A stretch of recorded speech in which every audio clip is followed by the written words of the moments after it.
Porn affects your brain in a serious way, and it's worse than you probably even realize. But the good news is that you can reverse the negative effects if you do it right. And that's what I want to share with you in this video, because it all comes down to dopamine. Porn destroys your dopamine levels, which is why you pick up your phone without even thinking about it. Or you can sit next to your wife and feel nothing. Or why you can't get yourself to start doing something you actually care about or focus at work. That is all dopamine. And here's what's happening inside of your brain. Your brain runs on dopamine. It's the chemical that makes things feel like they're worth doing, like a good workout or a real conversation, finishing something you've been putting off. Dopamine is the thing that makes those things feel like they matter. But here's the major problem when it comes to porn, is that it doesn't just give you dopamine, it floods your brain with it. Way more than a real sexual experience was ever designed to produce. When that happens over and over again, your brain does the only thing that it can do. It raises the bar on how much dopamine it requires to feel anything. Think about alcohol tolerance. The first time you have a beer, one beer does something. But if you drink every night for a year, then one beer does nothing for you because your brain has to adapt. It raises the bar. Porn does the same exact thing, but you don't feel the impact of it in the moment that you're watching it. The damage is happening the other 23 hours of the day. Let me show you what I mean by that. Let's say you sit down to have a real conversation and your brain is just flat. It's not interested. You're nodding along, but you're not even really there. Or your wife is talking about something that you know you should care about, but it doesn't really land.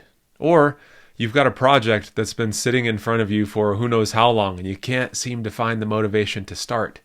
It's not because you're lazy.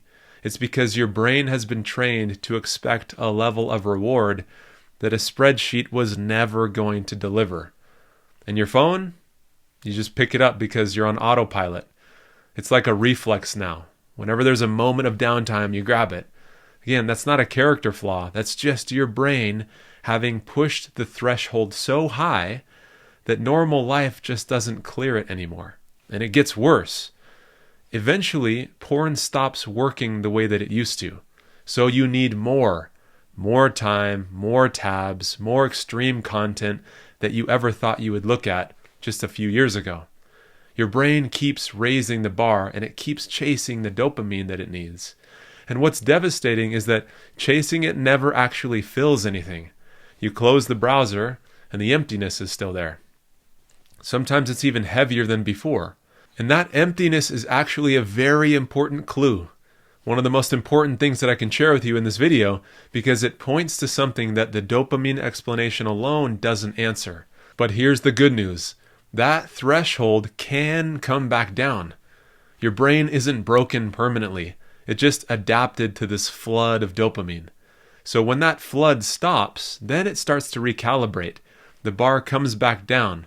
And as it comes down, real life begins to feel more exciting again. This doesn't happen overnight, but the first week or two, real life might feel even a little bit worse because your brain is just searching for that dopamine surge. That part is just temporary though. Week number 3, a conversation doesn't drain you anymore. You're actually listening. Week number 5, you sit down to work and you just start. There's no 20 minutes of fighting yourself. Week number 8, your wife laughs at something and you feel it. Not some obligation. You're not going through the motions. You actually feel it and you're enjoying the conversation. Week 12, you feel the joy and the pleasure in ways that you forgot life could even offer. And that is what's so relieving to so many men who go through this process. They get this experience of feeling enjoyment, satisfaction, happiness, connection. And one thing that's so critical to keep in mind is that so many men recognize that the bar is too high, their brain is flooded with dopamine, but they don't understand what the other half of the story is. Porn didn't just become a habit, it became a coping strategy. It became the thing that your brain reaches for when something hurts or stresses you out or you have a bad day, you feel disconnected from your wife.